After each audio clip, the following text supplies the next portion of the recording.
encourage demand. And, many of those sorts of facilities already have adopted, not universally, but our top 20 customer list include, folks that I already mentioned like Johnson & Johnson and universities and those things are adopting solar as a resource. They're still connected to the grid for the most part too, as Richard has pointed out.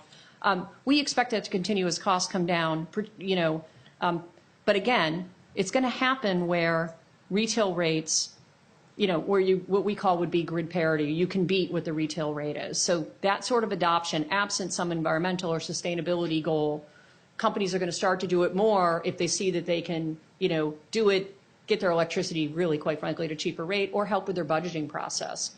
So I know I've already gone too long.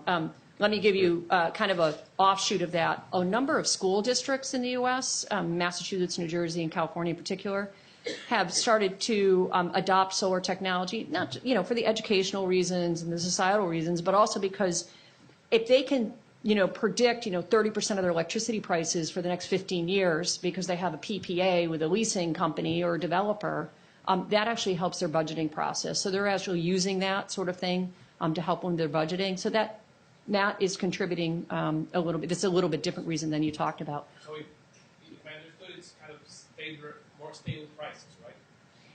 Yes.